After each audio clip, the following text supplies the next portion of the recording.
Jotelo kaachiel gi jodak ma kaunti ma Trans Nzoia okwedo weche manche nowachi gi seneta ma Nandi Samson Cherargei mane seyo gavana ma Trans Nzoia George Natembeya ni en jatelo manyaya kwede mag dhoudi kendo ok owinjore mako lemo ma telo.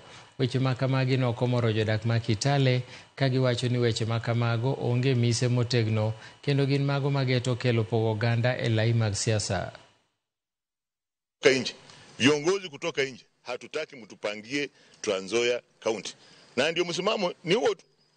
Wewe unatuambia kwamba unaenda kutoa gavana Natembeya, wewe upige kura Trans Nzoia County. Wewe haukai Trans Nzoia County. Wewe si MCA Trans Nzoia County. Kama mko na mpango yenu kule kwa Senate kupanga kwamba mnapanga mbinu kuimpeach mheshimiwa gavana Natembeya, hiyo sahau kabisa.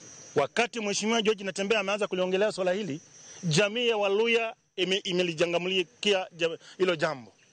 Busia, Kakamega, Bungoma, Trans Nzoia na Vihiga, Kakamega pia vile vile wamelijangamukia hili kwa sababu wamejua keki ya serikali ya Kenya msipoungana kama jamii hamwezi mkapata chochote. Natembeya anapingania Waluya wote. Kaunti zote katika Western Kenya, Natembeya ako mstari wa mbele kuleta umoja katika Waluya.